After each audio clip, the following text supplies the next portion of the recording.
Recently, Atlus took it upon themselves to port 3 of the greatest games of all time to modern platforms due to popular demand or just money. Now, I'd rather go with the latter. Now me, I'm an avid enjoyer of all things video games. I own a Golden Zelda 2 cartridge and I played Final Fantasy 7. You now know I like JRPGs, so of course I'd eat these ports up.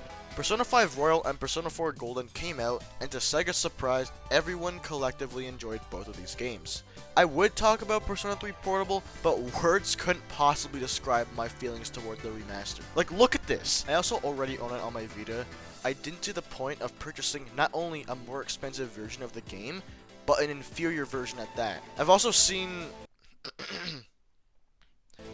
more people talk about how awful Portable is than the rest of the remasters, so that sort of swayed my interest in talking about the ports as well. This video is basically just my personal nitpicks with these ports compared to their original counterparts. Remember that there might be some spoilers while I'm talking about these games, so you are warned.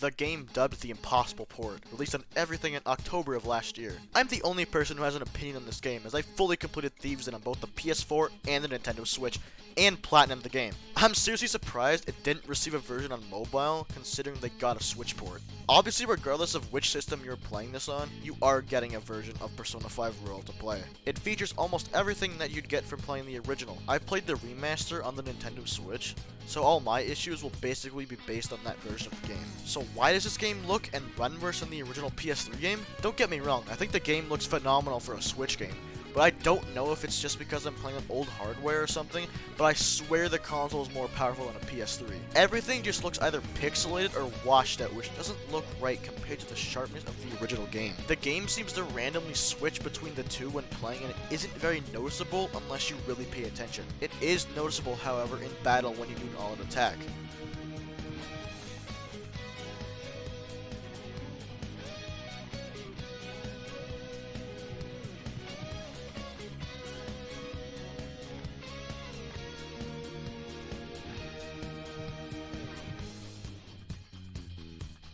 Animations can be choppy, especially the safe room door, and the treasure effects. Something strange was that the animations were running at higher frames before it updated the game, which is kinda weird.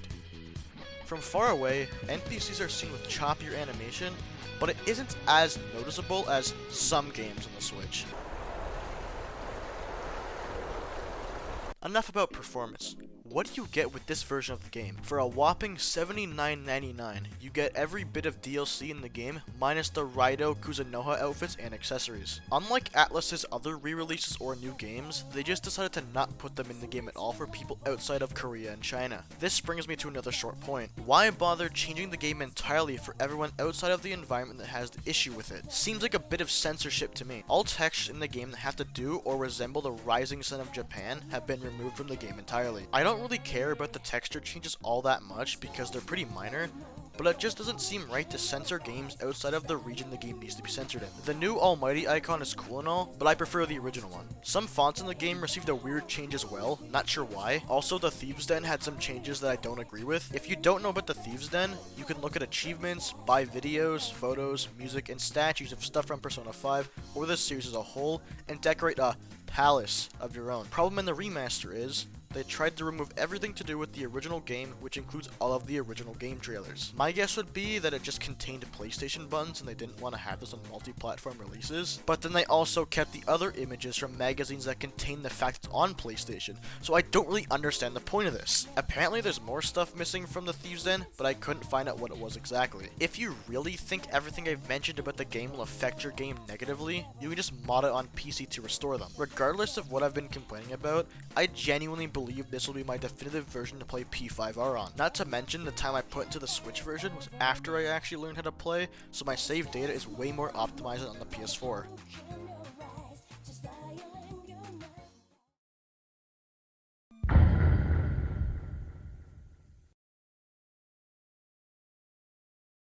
Just like the remaster of Persona 5, I have roughly the same amount of issues with the Persona 4 port, but I feel that some were even worse here. If I remove my personal bias from the game, I genuinely want to believe it's a good remaster of the game, but when the game doesn't work properly, it jeopardizes the experience. I also platinumed it, so my opinion is much more credible. there are a plethora of stuttering issues in this game that it actually hurts to watch when the game would switch between days or the time of day, and I would think the game crashed because it would freeze so often. Surprisingly, throughout the two playthroughs I did of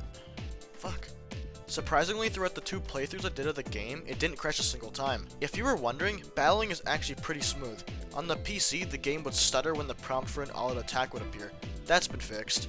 Co-op attacks work for the most part except Teddy and Yosuke's. Theirs is partly broken with no clue as to why. When Teddy joins the party, their co-op attack is completely broken. The animation continues to play, but Teddy just sits there idly. For no apparent reason, in Magatsu Mandala, it just randomly started working and worked for the rest of the game. To make sure this wasn't just a bug in my save, I went into New Game Plus and sure enough, Teddy and Yosuke's was still broken. Besides that, the game runs as well as it should considering it is a Vita/PS2 game. In the Persona 4 Golden Remaster Edition, they added one new thing that was the ability to view past social link ranks in order to look at the choices you weren't originally able to make. I think this is a pretty cool new feature, but it's so useless. I could see someone using this feature like one time just so they could see Rise sim for you again. The answer is yes, I am a hardcore Rosette fan. It's cool they wanted to add a new feature, but they could have fixed the game if they were adding new content.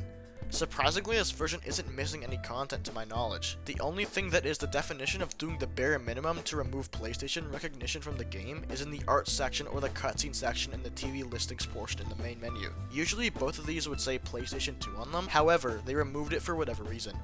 The reason I called it the bare minimum was because the voiceover that would talk about the original artwork still says that it's from the PlayStation 2 original game. This was created as the package design for the PlayStation 2 release of Persona 4. They've gone out of their way to change a few strings of text and add content. Why not just re-record the voice if you so desperately want the fact it was on PlayStation 2 to be removed? To reiterate, I think this remaster is really good, but the bugs and stuttering issues that I'm facing on the PS5 of all places is just astounding. Somehow the original Vita release of this game is more stable than a PlayStation 5. I honestly have no idea if these issues will occur on the Switch, Xbox, or the new PC version, but it doesn't seem like they tried too hard when porting the game. Something to take away from all this is that clearly Persona 5 had the most attention dedicated to it.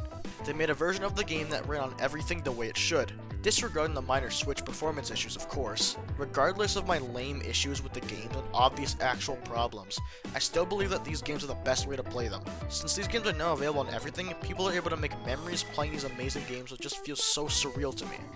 Considering how much of a personal connection I have with these games, I'm so glad everyone is now able to play them.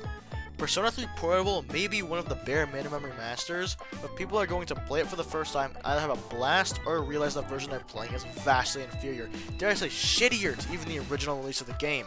If you don't like my critiques on the ports, then nothing I say in this video matters, as long as you can get some enjoyment out of the product you paid for. Because I sure have. Both of these games are worth buying. Maybe Persona 3 Portable as well, but that's a decision you'll have to make. Because if it were up to me, I'd say you shouldn't, because the game fucking sucks.